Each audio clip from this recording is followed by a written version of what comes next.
Good morning. I'm Representative Dave Pinto, the chair of the House Early Childhood Finance and Policy Committee. I'm calling this meeting calling the committee to order. We're holding this meeting pursuant to House Rule 10.01, which allows for virtual meetings of this type. And I want to direct the attention of members of the public to our committee website, where you'll find an agenda and various materials. And with that, I think we are ready to have Mr. Dosland take the roll. Morning, everyone. Representative Pinto, Chair. Present. Representative Pryor, Vice Chair. Present. Lead Franzen. Present. Representative Bennett. Present. Representative Bolden. Present. Representative Daniels. Present. Representative Davney. Representative Davney. Representative Damath. Present. Representative Jurgens. Jurgens present. Representative Cotiza-Watoon. Present. Representative Morrison. Morrison present. Representative Wozlowick. Wozlowick present. And Representative Wolgamott.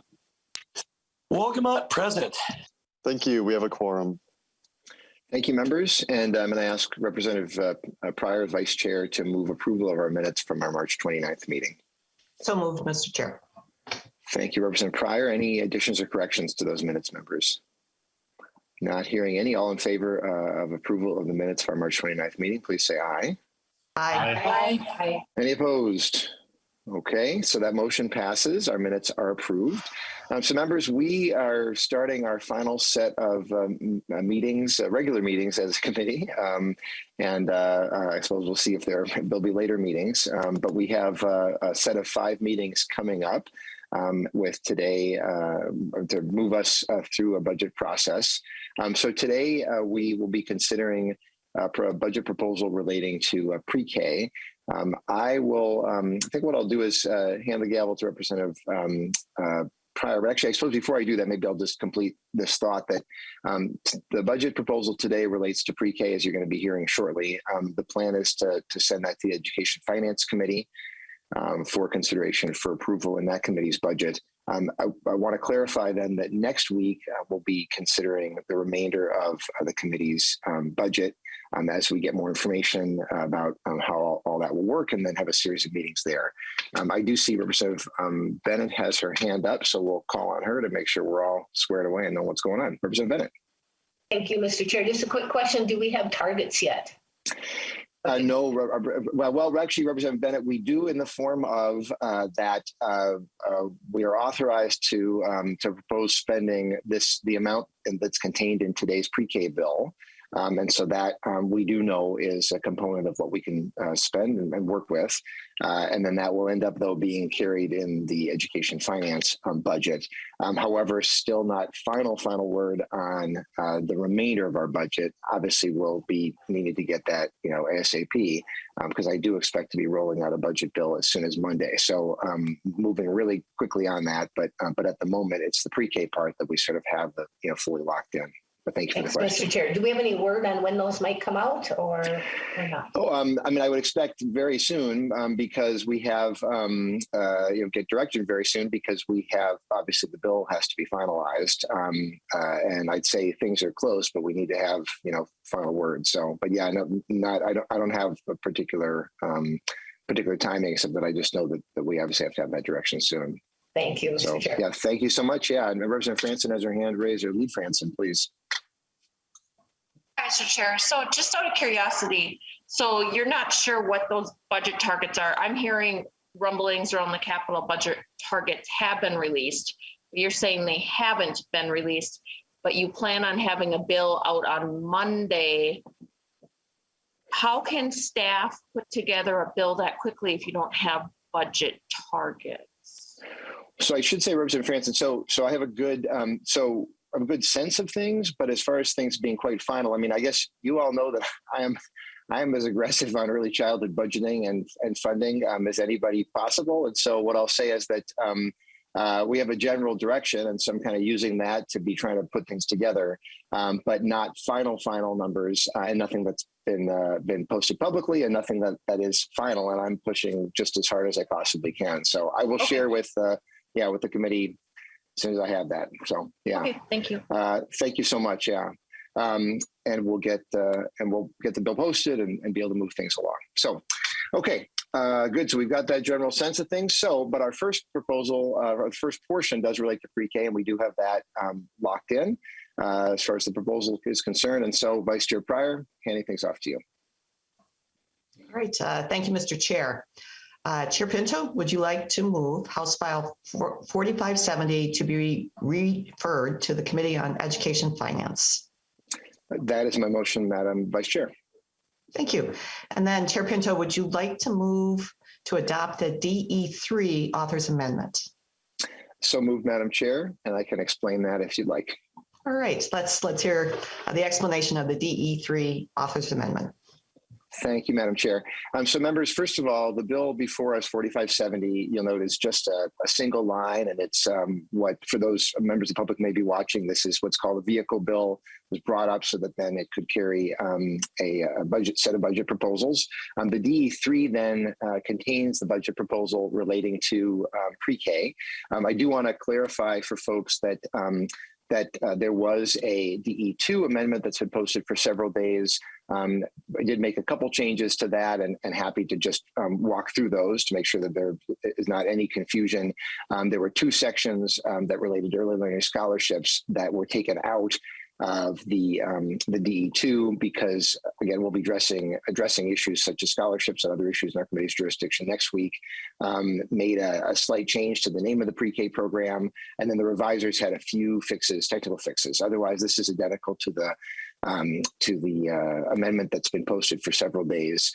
And so I'd ask members to support this, and then we can talk about the actual content of the proposal. All right. So at this point, we can hear a walkthrough of the DE3 amendment as it would be added to House File 4570. And Ms. Mock, will you be doing that walkthrough then at this point? Are you prepared? Yes, Madam Chair, I'm prepared. All right, please go ahead. All right, thank you, Madam Chair. Good morning, everyone. So I'm going to walk through House File 4570 as amended by the DE3. So the DE3 has provisions that establish a new voluntary pre-kindergarten program for eligible 4-year-old children. The first two sections make technical or conforming changes related to the establishment of this new program. Section 3 is where the new program is actually established. So I'll spend a little time here. Subdivision 1 allows a school district, a charter school, a licensed child care center, a licensed family child care provider, or a Head Start agency that meets specified requirements to establish one of these new voluntary pre-kindergarten programs. The requirements that these programs have to comply with are in Subdivision 2. They include many of the requirements that are currently in effect for voluntary pre-kindergarten programs, but there are a few new requirements. And those new requirements include having to provide at least 850 hours of instruction each year, a requirement to pay salaries equivalent to the salaries for public elementary school staff with similar credentials and experience, and a requirement that each VPK classroom has a lead teacher who has at least a bachelor's degree no later than July 1st, 2028. But that provision also provides that teachers who have been employed for 3 of the last 5 years by an eligible provider, excuse me, may be employed as a teacher even if they don't have a bachelor's degree. Subdivision 3 requires that school districts and charter schools that have the new VPK programs annually submit to MDE a mixed delivery program plan. And that plan is supposed to ensure alignment of all the VPK programs within the school district boundaries. Subdivision 3A describes how the funding works for the program. So school districts and charter school programs are funded based on the number of eligible students enrolled. Head Start and licensed childcare programs receive $11,000 per year per eligible student. This subdivision also directs MDE to establish a process for allocating the new VPK seats among Head Start and childcare programs. In Subdivision 4, an eligible child for purposes of the VPK program is defined. And that child is one who is 4 years old and meets one or more of the specified criteria. And these criteria include qualifying for free or reduced price lunch, being an English language learner, being an American Indian, experiencing homelessness,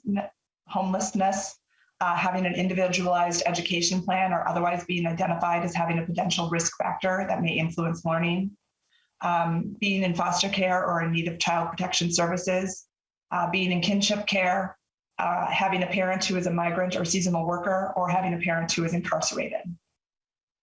This subdivision also provides that a child who does not meet the definition of eligible child may participate in a VPK classroom and may be charged a sliding fee for that participation. The DE3 repeals subdivisions 4 and 5, and then subdivision 7 describes accounting procedures that VPK programs must follow. Sections 4 through 6 of the DE3 all make technical and conforming changes related to the new program. Section 7 allows MDE in fiscal year 2023 only to allocate early learning scholarship money to Head Start programs and childcare programs to help them implement the transition year for the new voluntary pre-kindergarten program. Section 8 provides that fiscal year 2023 serves as a transition year for the current VPK, School Readiness Plus, and Scholarship Pathway 2 programs to be able to transition to the new VPK program. And then finally, Section 9 appropriates $96.9 million in fiscal year 2023 to MDE for VPK programs that are provided by Head Start and childcare programs. And that is the DE3.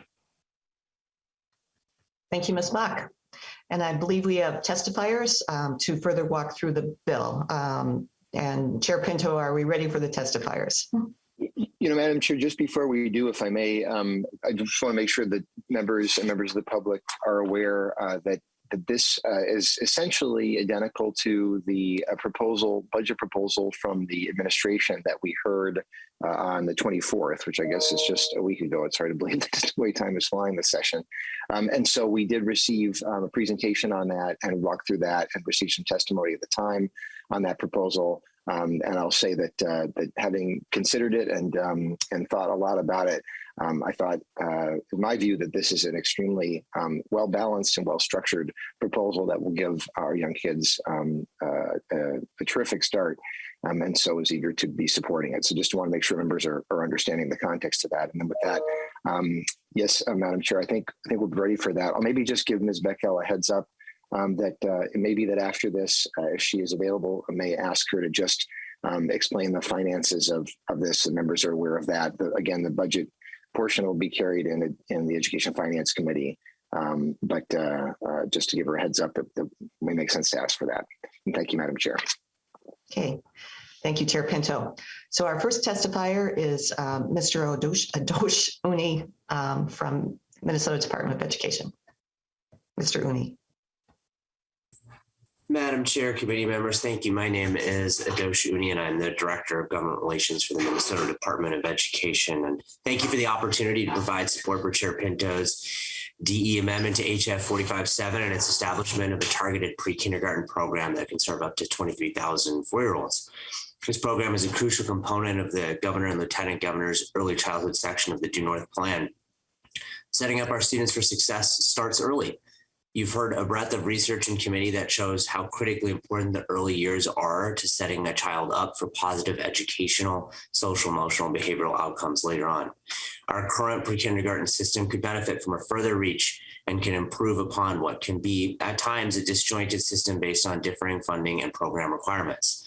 This bill makes the bold investment in a robust statewide mixed delivery pre-kindergarten program, coupled with funding for our youngest children to also access high quality learning opportunities. The research is clear about these impacts, and it is incumbent on us to ensure that all children have access and can participate in early learning opportunities. This proposal will utilize existing voluntary pre-kindergarten, School Readiness Plus, and Pathway 2 funding, combined with new funding, to provide high quality pre-kindergarten programming to the most in-need 4-year-olds in settings best tailored to the community. The mixed delivery model allowing for Head Start, childcare centers, and family-based providers to join school-based settings in delivering this program will expand opportunities statewide and better meet families where they are. The program parameters will also maintain the high-quality components of a public pre-kindergarten program regardless of setting. things like a higher dosage of 185 hours, provisions of school-based general education funded support programs, a KEP assessment for all participants, access to food and nutrition, presence of a licensed teacher, and salaries comparable to those of K through 12 staff will help ensure these high quality programs. Again, thank you to Chair Pinto and the committee for carrying this proposal forward. Okay, thank you, Mr. Uni. We have more testifiers on this bill. And next up, I see Caitlin Snyder from Education Minnesota. Good morning, Madam Chair and members of the committee. My name is Caitlin Snyder with Education Minnesota. I'd like to thank the committee today for your strong investment in early learning and care. Early learning and care providers are traditionally incredibly underpaid and unable to access professional development like their K-12 peers. This bill addresses both of those challenges. One of the struggles that we face in this area is that we cannot separate care from education at this age group. We need to create a mixed delivery pre-K system that's aligned with the early indicators of progress that's serving kids in the system's best design for them.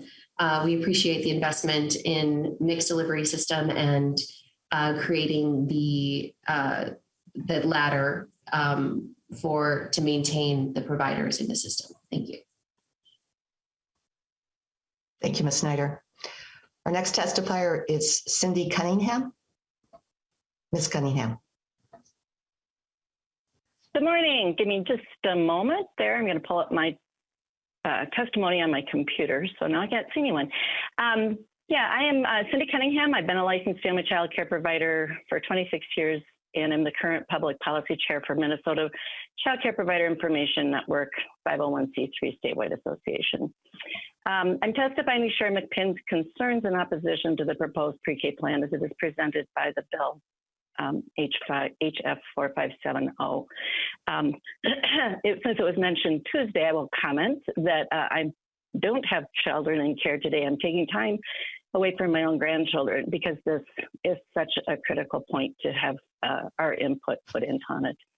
McPinn has met with MD. We've listened carefully to the plan.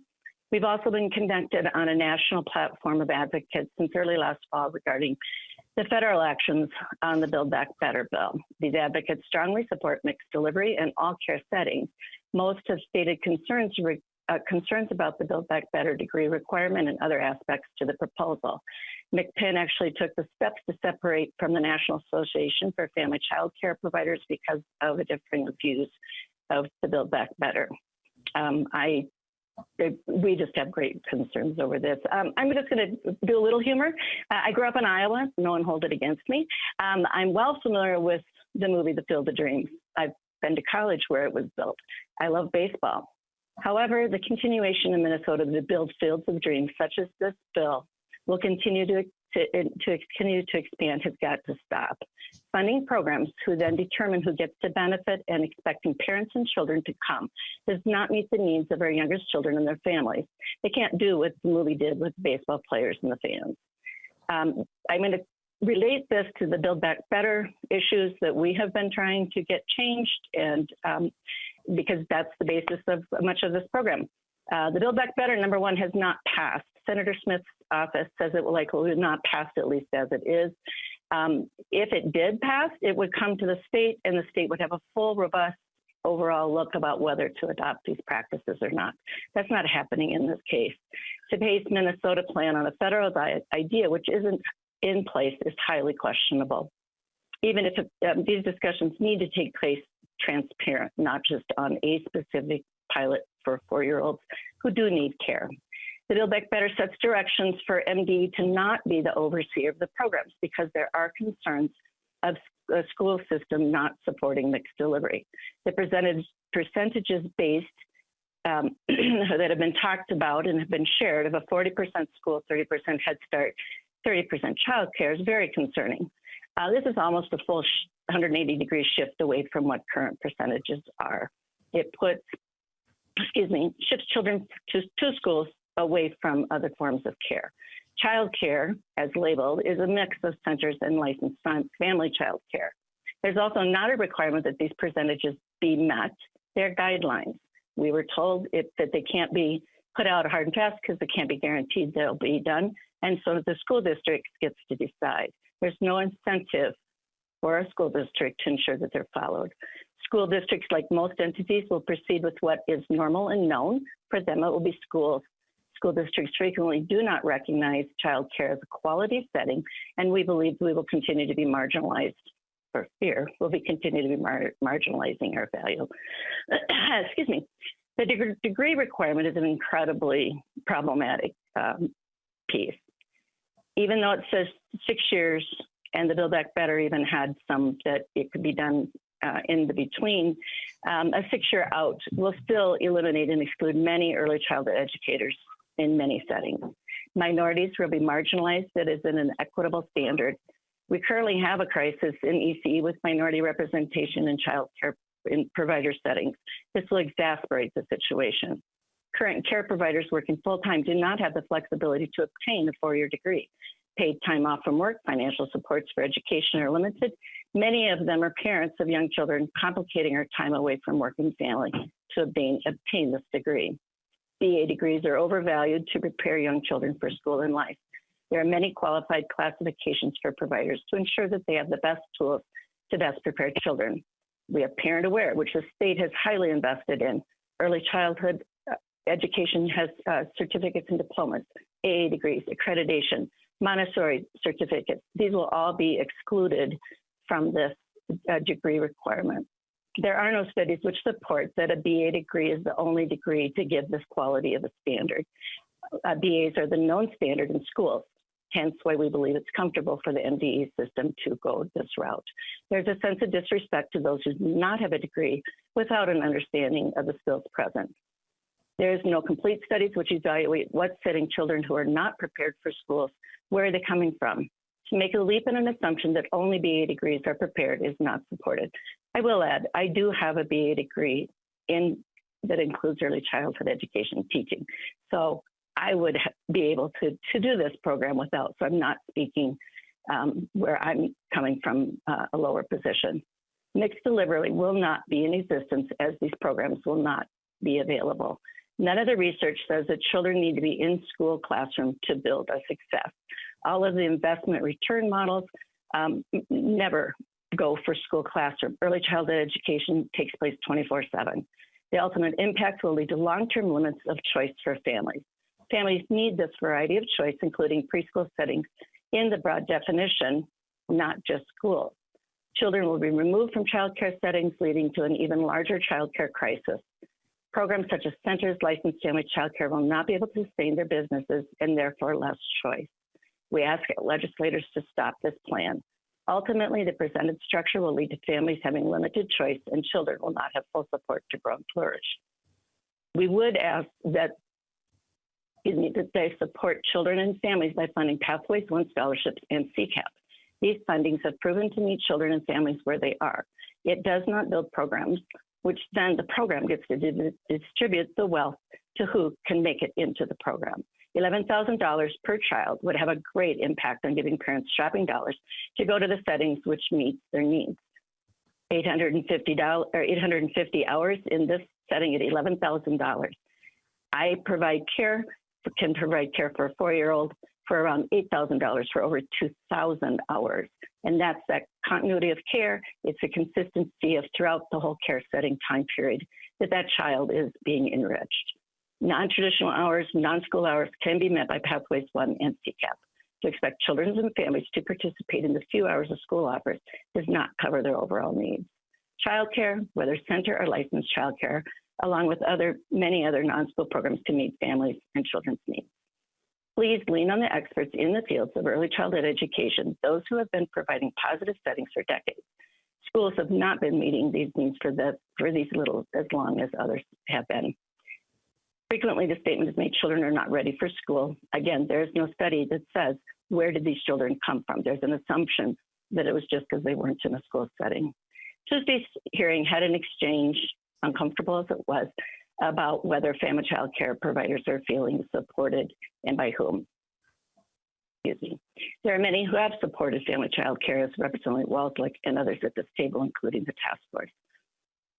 However, the overreaching message by the House and administration is that we are not supported. Efforts such as Pathways 2, this bill, appointment of a controversial person to the ombudsperson position, lead to perceptions that being marginalized and disrespected. We need to stop building programs with Pathways 2 and School Fund, expecting families and children to come to them. The state needs to financially support families and children where they are, create support for all settings, not set up funding streams and directions which will lead to the demise of categories of programs, such as family child care. Intended and unintended consequences of bills such as this need to be looked at critically first, then plans implemented. Thank you. Thank you, Ms. Cunningham. Finally, we have Erica Moss. Ms. Moss. Good morning. Thank you, Madam Chair, members of the committee. My name is Erica Moss. I'm the Executive Director of Close Gaps by 5, and I'm here today to share our concerns with House File 4570 as amended. We acknowledge and appreciate that the Walz administration has made significant improvements over previous universal pre-K proposals, specifically targeting funding, at least at the outset of this expansion, and making a stronger effort to provide for mixed delivery. But we still do not believe this approach makes sense for Minnesota. While the proposed pre-K approach has improvements, as I said, the program is, the approach has more improvements, as I said, making it more like the Early Learning Scholarship Program, but it still falls short of giving families maximum choice and flexibility. It still creates steep barriers to participation for community-based childcare programs, and for programs able to overcome those barriers, subjects them to another layer of requirements and associated administrative burdens. Beyond this, we continue to have serious concerns, as the previous testifier mentioned, that the mixed delivery provisions in this proposal do not go far enough and are not strong enough to overcome the very serious danger of undermining the supply of quality childcare available to infants and toddlers. By contrast, the scholarship program could be brought to scale, serving entire cohorts of children, ages birth to 5, and building a system serving entire income bands of children, ages birth to 5, and getting us out of the trap of building programming down from elementary school to birth. I think that's a key goal of this committee. It's something that I think we've all come along together on as the right approach, and continuing to focus just on 4-year-olds and building this kind of a system for 4-year-olds will have a lot of unintended consequences. I would just point out that if the compensation requirements and degree requirements in this bill are enacted for a mixed delivery system for 4-year-olds only, that would, for example, just one example of a side effect, would sort of suck up the talent that's available to serve all children ages birth to 5 to that 4-year-old age band, and would be detrimental to infants and toddlers. By contrast, again, focusing on a system for birth to 5 that's not bifurcated into preschool and childcare, we all agree that those two things are the same and can be accomplished at the same time, is a much better way to go about it, in our view. I have a lot of questions about how this program would work. I don't have time to go through all of those questions, but I guess my main question is, why would we create yet another new program when we already have a mixed delivery, birth to 5, quality linked funding stream in early learning scholarships, which maximizes parent choice and flexibility? Before, I guess at a minimum, before you proceed down this path to having a separate pre-K funding stream, I would encourage the committee to look at the approach that's being taken by the city of St. Paul, which, after an extensive community engagement process to design a pre-K program for a referendum proposal, chose to sketch out a system very much like Pathway 1 scholarships. As I understand it, the blueprint for Spark St. Paul does the following.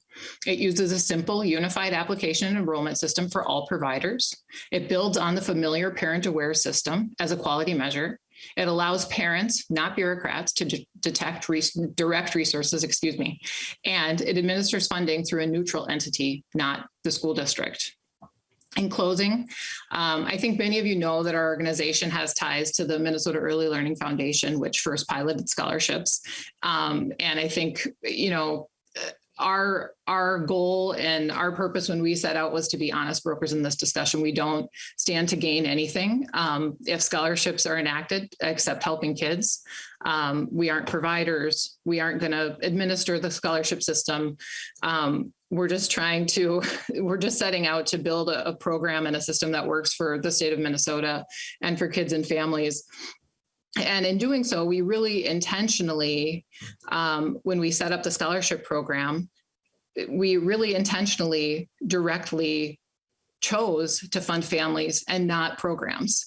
Our thinking was that we would get you all, policymakers, legislators on this Zoom, out of a bind of having a lot of different types of programs and interests coming to you, asking you to divide the pie. We thought it'd be a lot easier if parents had that power and parents directed the resources, and those providers, instead of spending their energy coming to you, looking to get advantage in the system or other specific requirements for percentages of how much of the resource they would get, whatever it is, that those providers can instead focus their energy on attracting families to their programs and proving that they're the best place for those kids. And I've never felt bad about that choice. I still think it's the right choice. I think that what I know after years of this work is that parents love Head Start, they love school-based programs, they love family childcare, they love centers. All of those are good options and can be really good options for families. Families find the fit that works for them. And all of the programs will get funding. There's no doubt in my mind about that. And we see that with Pathway 1 scholarships. So I guess while I say that, I would just say that this has always been controversial since the very beginning. We have since we set out, there has been this tension over who should control the distribution of the resources, and that has only intensified as the resource or the potential for getting the resource has grown, because the stakes are high. And I guess I would just implore the committee to get back to basics and think about this approach of allowing families to be empowered to direct the resources in the system. I think it's so much simpler in so many ways, and it eliminates so many decisions that need to be made from a top-down perspective. It eliminates so many administrative headaches for providers. It's the easiest on families. If you think about a family living in one school district but using a childcare program in another, when their child turns 4, do they have to switch programs to go back to their district if they want to do pre-K? There are just all kinds of crazy scenarios and issues that need to be figured out that are set off. And we have a scholarship program. It works. It's been in place for 10 years. It's homegrown. I would just implore the committee to focus on that approach and getting something completely done, fully funding scholarships, and then thinking about where the gaps are after we do that and what needs to be done going forward. In closing, we really do appreciate this committee. We appreciate the committee's commitment to more funding for early care and learning. We would just ask you again, as you continue your work, to consider simpler ways of creating an equitable system of early care that keeps children and parents at the center. Thank you. Thank you, Ms. Moss. At this point, committee members, we will hear from Solveig Beckel, our fiscal analyst, to discuss the fiscal implications of the DE3 amendment. And so, Ms. Beckel. Thank you, Madam Chair, members. I'm just going to share my screen now. The host appears to have disabled doing that. So I would ask the host to enable screen sharing for this purpose.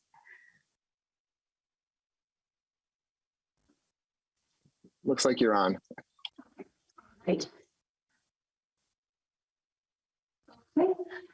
So here is the spreadsheet. You'll notice, of course, that the top does say governor's recommendations, but as this proposal matches some of the governor's recommendations, this is just a breakdown of how the funding for this VPK 2.0 program would work.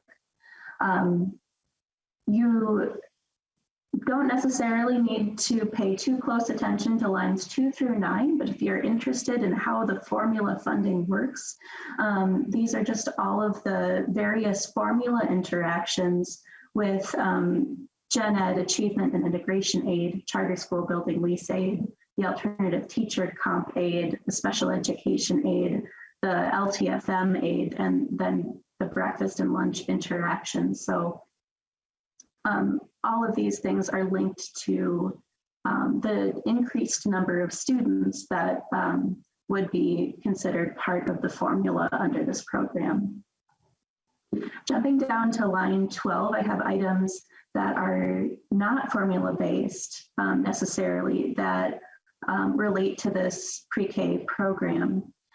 So line 13, the Department of Education would receive $2.584 million in the first year of this program, fiscal year 23, and then a total of $5.458 million in the tails for administration of this new program.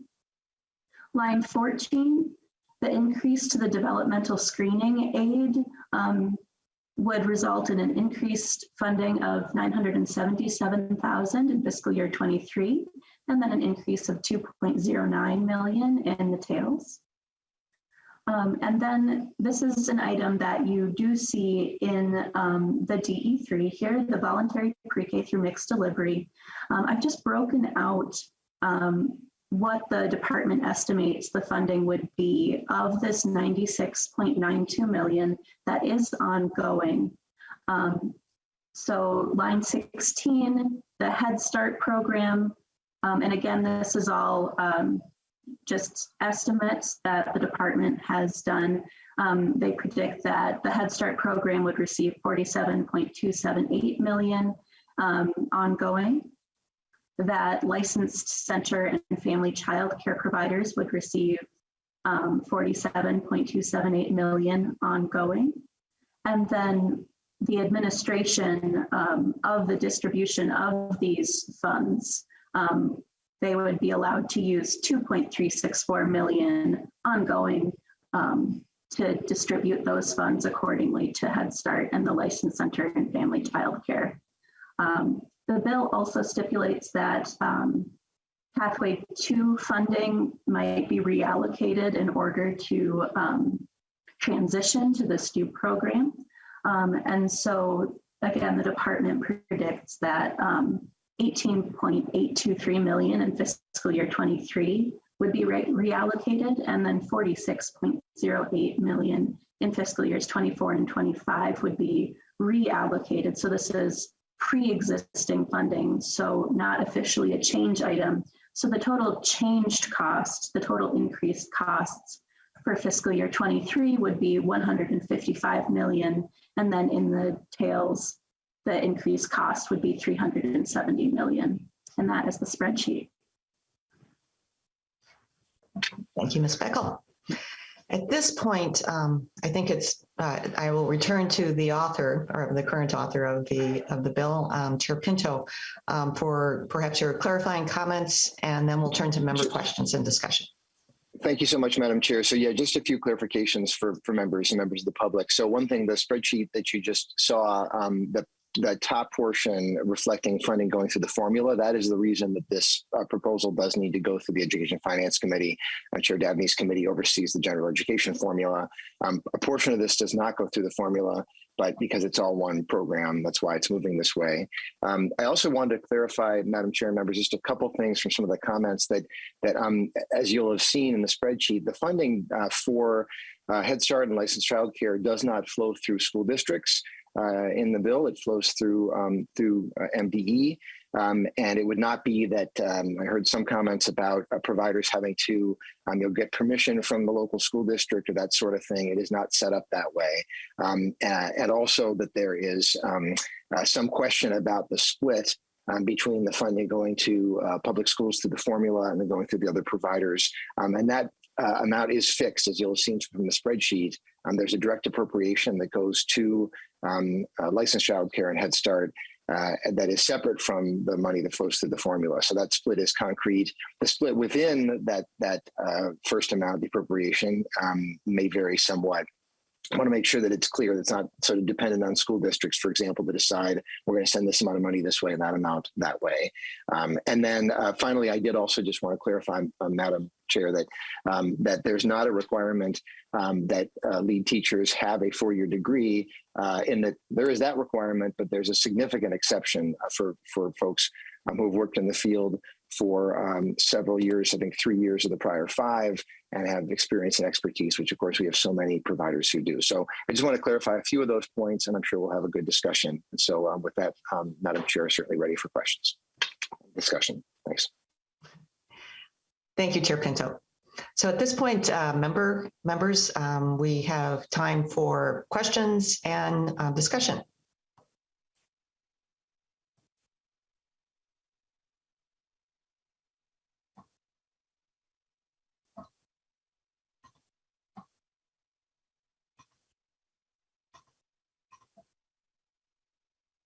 All right, I will call on Representative Bennett. Thank you, Madam Chair, and Mr. Chair, Chair Pinto. I thank you for working on this. I don't really quite know what to say here, but I am so very concerned about it. I know the intentions are good with this bill, and I think the focus on our earliest learners is important. Attempting to add more funding in appropriate ways is always, I think, a good thing.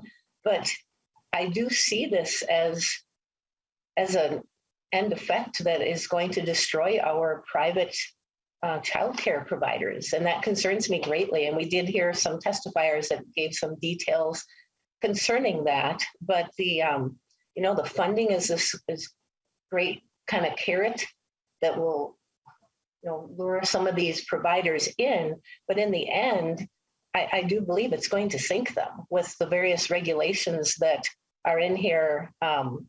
We need to focus, I believe, on the scholarship program that we have, the choice that gives parents.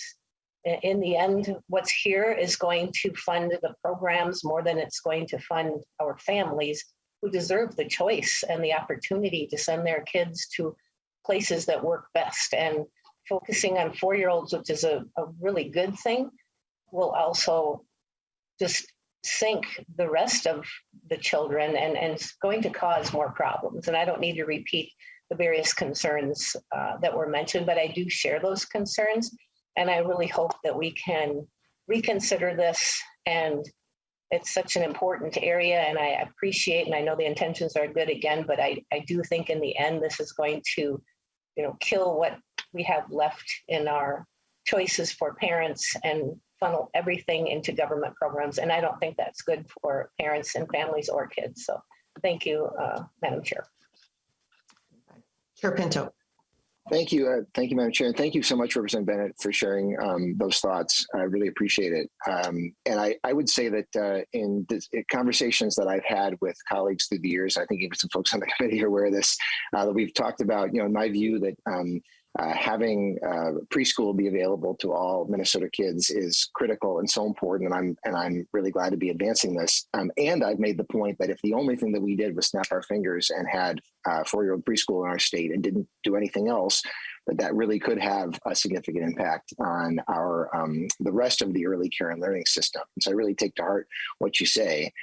In my view, this is an approach that really does take that concern into account. Significant portion of the funding, of course, going to licensed child care. And by the way, I should probably pause and just explain for folks who may be confused by that point about how it could be threatening. The concern would be that unfortunately the way the economics of the system work is that the overworked and underpaid parents of 4-year-olds are in fact subsidizing the even more overworked and underpaid parents of infants and toddlers. And so if we entirely remove 4-year-olds from our licensed childcare, that could have a significant impact on care for infants and toddlers.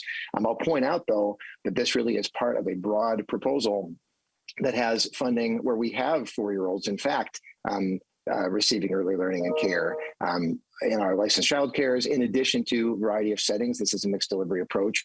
And that this is, as you're well aware, Representative Bennett and others as well, we want to make sure that we're having significant funding going to the rest of the system as well, to recognize that the economics of early care and learning are really broken. And so this is a piece. It's unfortunate we have to do this in stages in our committee, but it is very important to me to continue to support our entire early care and learning system. And I don't believe that this ends up being a threat to that. The way that this is structured and can only enhance and support our young kids. I also just want to note, you expressed the concern that a child care provider who signs up for this would have all these onerous regulations. Just to confirm, there is a minimum number of instructional hours. There is an assessment that's required of the child's progress. And then eventually there is either an educational requirement, or really, I think for most providers, it's simply that they've worked in the field for several years and have deep expertise. As far as I'm aware, and you can point something else out to me, but as far as I'm aware, that's it.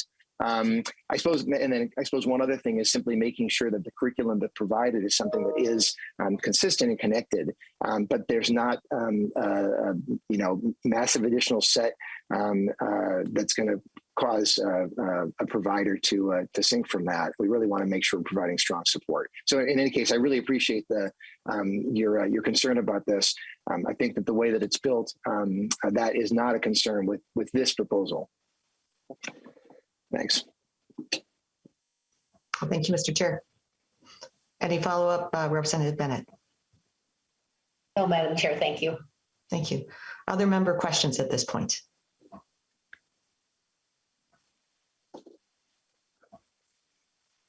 Madam Chair, I know there's an amendment, and perhaps now's the time to do that.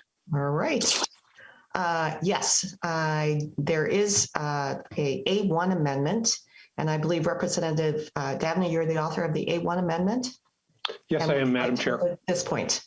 Madam Chair, I'd like to move the, let me see if I can get this right, HF 4570 A1 amendment to be before the committee, please. All right. So we have a motion that the A1 amendment be before the committee now. And Representative Dabney, would you please explain the A1 amendment? Certainly, Madam Chair. The A1 amendment recognizes that teachers are teachers, and that the lead teachers in this mixed delivery system in the public portion, the public school portion only, would be recognized as teachers with honoring their training and preparation and expertise in leadership in the classroom, and they would then be allowed their rights to participate in collective bargaining as members of the eligible unit would be recognized and respected. I ask for member support.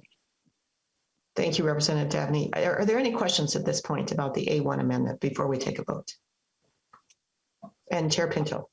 Yeah, I'll just make a comment that I appreciate Representative Dabney bringing this forward. I'll just note that this is very similar to and really connected with a bill that we advanced as a committee last year, House File 711 from Representative Sandell.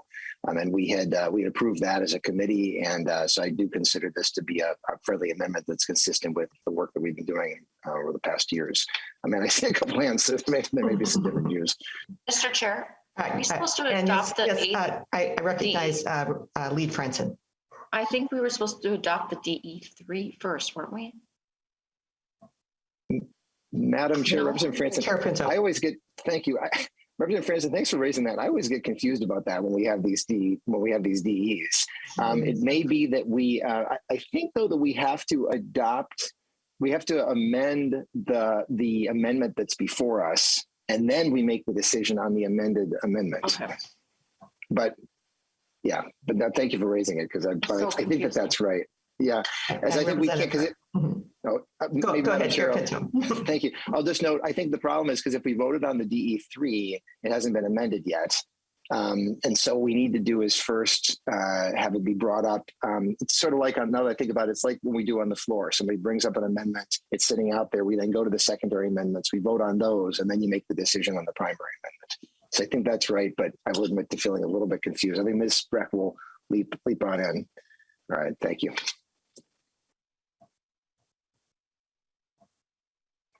Did you want me to clarify, Chair Pinto? If maybe Ms. Breck, you could just confirm that what I said was correct or wrong, but otherwise, Yes, anything else. the A1 is an amendment to the DE3 amendment, so that would need to be adopted before we vote on adoption of the DE3 amendment. Okay, thank you for the clarification. So we are looking to amend the DE3 amendment with the A1 amendment from Representative Dabney. And if there's no further questions or comments on the A1 amendment, we will take a vote. So all in favor of the A1 amendment, please say aye. Aye. Aye. Aye. Opposed? No. No. The amendment carries. Thank you, Madam Chair and members. All right.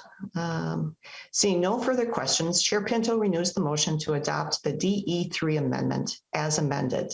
And members, please unmute yourself to vote on adoption of the DE3 amendment as amended. All in favor, please say aye. Aye. Aye. Any opposed? Please say nay. No. No. No. No. The motion prevails and the amendment as amended is adopted. And Chair Pinto, do you have any further words on your bill? Thank you, Madam Chair. And I will note if there are other, I know that may have been a little bit confusing in each of these steps. And so I certainly would urge you, Madam Chair, that if there are members who have other comments or questions at this point, that they should certainly feel free to. As I'm talking, I'll just, please interrupt me, Madam Chair, if folks raise their hands. And in fact, right as I said that. We do see a hand. Thank you, Representative Demuth. Please proceed. Thank you, Madam Vice Chair, and I appreciate you giving that opportunity to jump in for another comment, Chair Pinto also. It was a little bit confusing as we proceeded through, but again, bringing this bill forward, I definitely have concerns over it. I think they're going to be a little bit too much to go into right now as we're walking through. I know this is going to be heard in Ed Finance also. Concerns also from the very beginning, the question on targets and the decisions that we're making here. I think the important thing that we do is we keep children, our earliest learners, at the very center of what we're doing, and then that flexibility for the families. We know not every family needs the same type, and I know there are some options. I have a very deep interest in family child care, specifically as it plays out in a variety, but also the importance of Head Start and even our public schools as they provide care. So the mixed delivery is important. Just wanted to make a couple of comments to the bill author. Again, thank you for bringing this forward. I do have concerns. I think we need to make sure that we are not making this as an extension of our public schools. I see that being a part of it. More discussion will happen as we get those final targets and as we go into the next committees. I appreciate what some of the testifiers said. I know Ms. Cunningham raised some concerns from her perspective. Ms. Moss also did the same thing. And I think she might have been, I took a few notes, she might have been the one that talked about keeping families at the center too. But again, Mr. Chair, thank you, or to the bill author, thank you for bringing this forward. Big conversations that need to take place in Minnesota. I know those will be ongoing and continuing. So thank you. No specific question, just some comments. All right. Thank you, Representative Demuth. Lead Franson. Thank you, Madam Chair. Members, I'm sure we all remember the game and probably maybe even still play the game Jenga. So in the game of Jenga, there's a tower and there's all these little pieces fit together, and you take a piece out and you see if the tower is going to fall. You take another piece and people keep moving the piece and moving up and down, and in order to keep that tower together. Well, I feel like our childcare system under this bill, if this bill were to pass, is going to be another piece of the Jenga game, that it's going to create an issue where the childcare industry is going to collapse. The tying money to MDE with the childcare providers is extremely problematic. I think we need more choice in the system and actually truly listen to the providers that have, Ms. Cunningham, who speaks for thousands of childcare providers here on this topic. And once again, we are competing with the private sector. And I've mentioned this before in another hearing. Every year, we're told that we're going to be trying to help the childcare providers, but every year they leave the legislature and we've only made the problem worse. And so, Mr. Chair, I really hope that you take these comments that were made today very seriously. And I know you're just carrying the water for the governor, so they're not directed to you, but I do know that you are, I would hope, in communication with the governor and his staff, that his proposal really is unworkable. It's only going to create a bigger problem. And then in 2 years, you're going to be like, oh, we got to fix this. Things are even worse when more parents are going to be coming to us and saying, what are you doing for childcare? Putting these kids into government programs, or at least routing them through legislation to government programs, just isn't the answer. We need to allow the private sector to thrive and take what they had to say today very seriously. Thank you. Thank you, Lead Franson. So members, just to, again, kind of benchmark where we are in this process, we have officially adopted the DE3 amendment as amended, and we do have time for further discussion. I'm going to send it back to Chair Pinto for his comments. Thank you, Madam Chair. Yeah, and certainly we'll see if folks have more. I'm not sure. I see Lee Franson's hand is still up. I suspect she's maybe done, but just in case, Madam Chair. Oh, okay, I see. Okay, thank you. So members, so a couple things. First, just to clarify, so although this proposal is running through the Education and Finance Committee, and the plan is to have that be included in the budget, and there'll be Chair Dabney's committee is reviewing things, I guess I will just commit to you all that from my perspective, this is our committee's, this will be, I think when it's adopted, our committee's proposal in this area. And I intend, I think there was a comment one of the other members had made about sort of, considering this as things move along, but just to say that I plan to do all that I can to defend the decisions of this committee in this area. Portions do need to run through the formula, and I know we're fortunate to have Chair Dabney on our committee as well. I know he's very committed to these issues, but so I just wanted to clarify that. It's unfortunate that we have to break all this into pieces, but this is just the way that things are structured. Members, I'm thinking of Representative Lee Franson's Jenga analogy, and just pointing out that, in fact, over the last few years, we have put in all kinds of pieces into that extremely rickety. We inherited an extremely rickety Jenga game before the pandemic, before this committee came in, and that wasn't the fault of anybody who's on this call. That's something that's been decades in the making. The economics in this sector are extremely, extremely challenging, as they would be, again, if we didn't have public support for the education of children ages 5 to 18. So a reminder to you all that we have the stabilization grants that are going every month. Starting in July, those will start to drop. That is a Jenga piece that's getting pulled out. We, for a long time there, struggled to even keep our CCAP rates at the federal standard. That was a Jenga piece getting yanked out. What we are doing through this is we are in fact putting Jenga pieces in, and I certainly expect and hope to be doing so as well next week, to take a holistic and broad approach to make sure that through a mixed delivery proposal, in this case for 4-year-olds, and then through the other work that we have been doing and will be doing, that we are in fact strengthening the system. I was chuckling a little bit at I believe Franson's comment about carrying water for the administration, because I think if you were to talk to people in the administration, they would say that Dave Pinto, when it comes to early childhood, can be kind of troublesome, but is not necessarily always carrying exactly what they want. This is a place I can tell you honestly and candidly, members, that I examined this proposal from every angle, and concluded, and I'm presenting to you all the conclusion that this is a terrific approach for us to take, and the fact that it was suggested by the administration is not a reason to reject it. And I'll finally note that, in fact, there is strong support for these sorts of proposals. I had noticed in Ms. Cunningham's comments that her organization of family child care providers had split from the National Association of Family Child Care Providers.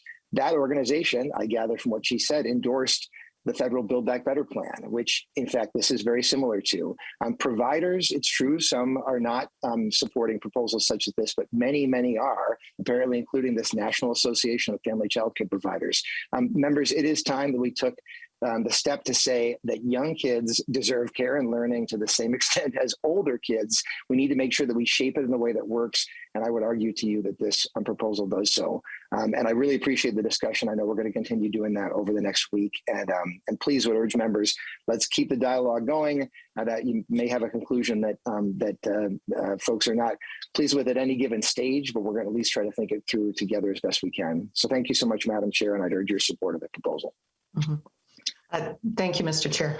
And I actually realize I do have a question that I have not gotten in yet before we move. But those are great closing comments, and I'm sorry to step on the line there. But I know that some of the questions that we had from members was the idea that we are kind of like creating new programs and splintering things off in new ways. And I did want to go back to perhaps what we have on tap, Nikki Coven from the Early Learning Director from the Minnesota Department of Education, to talk a little bit about how we actually are moving towards more of a uniform approach to, especially within our school districts, the voluntary pre-K program, and continue just to have, one set of standards instead of different kinds of programs that are out there right now. And that's, and my understanding of this is a step forward in that direction of how we are having uniform standards and high quality standards for our voluntary pre-K programs. And I'm wondering if there could be a little bit more explanation in that area. Thank you, Madam Chair. Thank you. Committee members, yes, this proposal does in fact unify. We currently have funding going out to schools for public pre-K already through VPK and School Readiness Plus. They do in fact have slightly different standards.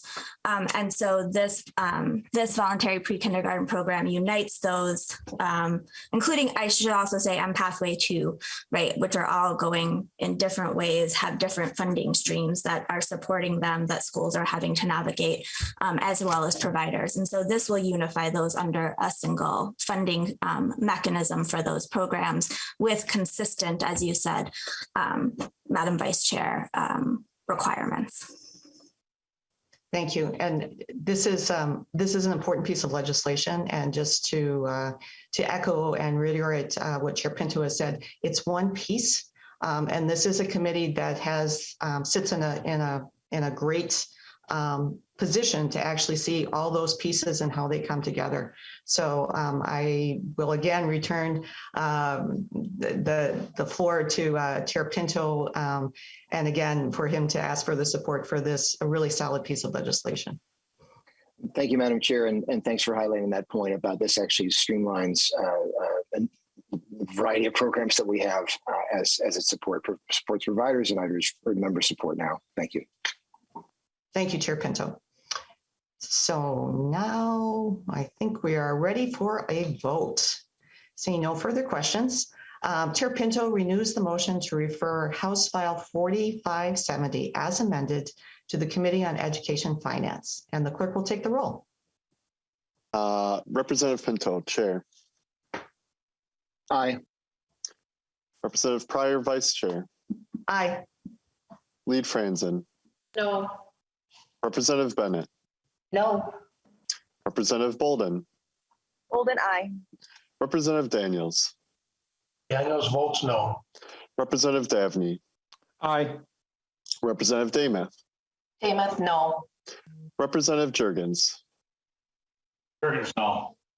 Representative Cotiza-Wattoon. Cotiza-Wattoon, aye. Representative Morrison. Morrison, aye. Representative Wozlowick. Wozlowick, aye. And Representative Wolgamott. Wolgamott votes aye. The vote results in 8 ayes and 5 noes. With a vote of 8 ayes and 5 noes, the motion prevails and the bill as amended is referred to the Committee on Education Finance. Chair Pinto will now resume the gavel. Thank you, Madam Chair, and thank you, members. So just to lay out where we're going to be in the next 8 days. So tomorrow at 10:30, we have a joint hearing with the House Public Safety Committee. And so I look forward to folks joining for that. There will be an informational hearing of a bill and the broader discussion. At 3 p.m. tomorrow, I should note that the bill that we've just passed will be heard in Education Finance. So just to make folks aware of that timing. Then on Tuesday, we will be walking through our budget proposals in other areas as that gets finalized, as we talked at the beginning of this hearing, and I'll keep in touch with Lead Franson on that. And then we also will be hearing informationally several bills that are in kind of in our general area, but relate to capital investment. And so we don't have jurisdiction of the bills. We want to make sure we provide a review of them. On Wednesday, expect to have testimony on our budget proposals. And then on Thursday, we'll do a markup, including any amendments there may be, and then vote that forward to Ways and Means. To confirm that those proposals will include both our remaining education proposals and also health and services, since we cross both those areas. In Ways and Means, they'll be split up. Is the expectation and put with the budgets coming out of those respective committees. Are there questions, further questions members have about the process? I know there were the earlier questions about targets, and again, I'll keep in touch with Lee Franson on that, but any other questions about process? So not hearing any. So members, we're getting to end early today, which I know we'll all appreciate. Look forward to seeing you tomorrow at 10:30 and then working through things over the next week. Please keep in touch. And thanks so much. With that, we are adjourned.